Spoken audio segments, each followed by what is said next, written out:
Qu'en est-il maintenant de sa fameuse fraternité universelle?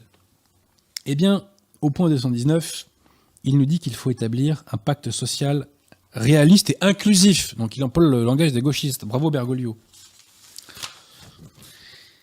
Et donc il nous faut intégrer les différences, mais intégrer les différences, point 217, est beaucoup plus difficile et plus lent, mais c'est la garantie d'une paix réelle et solide.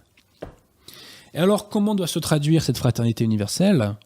Elle se traduit par l'acceptation de l'invasion et de l'islamisation de l'Europe. Point 129. Accrochez-vous.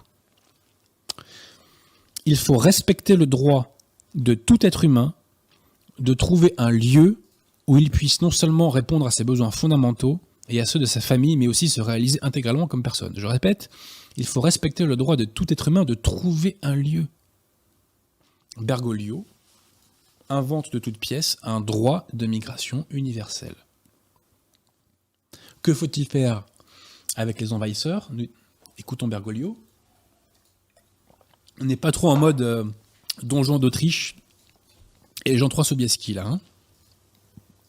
Donc, point 129. Nos efforts vis-à-vis des personnes migrantes qui arrivent peuvent se résumer en 4 verbes. Et là, on s'accroche. Accueillir, protéger, promouvoir, intégrer. Je répète. Nos efforts vis-à-vis des personnes migrantes qui arrivent peuvent se résumer en 4 verbes. Accueillir, protéger, promouvoir, intégrer. Donc Bergoglio ne cherche pas à les convertir, et surtout il ne cherche pas à les renvoyer dans leur pays. Voilà. Donc il est bel et bien dans une logique d'islamisation de l'Europe, puisqu'il ne vous a pas échappé que les migrants étaient rarement des catholiques. Hein, voilà. Donc concrètement, quand on applique ce principe à la réalité d'aujourd'hui, eh bien, on promeut, on favorise l'islamisation de l'Europe, pour ne pas dire l'afro-islamisation de l'Europe. Comme c'est cohérent, quelqu'un qui prétend être Saint-Pierre et qui cherche à détruire les derniers reliquats de christianisme en Europe, c'est parfaitement cohérent. Hein. Donc Bergoglio appelle ni plus ni moins à l'augmentation de l'immigration en Europe, comme s'il n'en avait pas assez. Hein. Donc point 130, cela implique des réponses indispensables, notamment face à ceux qui fuient de graves crises humanitaires, par exemple de point, augmenter et simplifier l'octroi des visas. Bergoglio nous demande d'augmenter et de simplifier l'octroi des visas.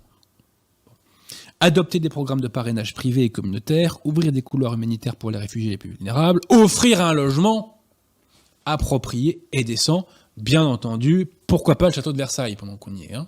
Bon, voilà. Bref, Bergoglio appelle ouvertement à l'islamisation de l'Europe. Faut pas chercher plus loin. Quand on sait qui sont les migrants aujourd'hui, il appelle à l'islamisation de l'Europe.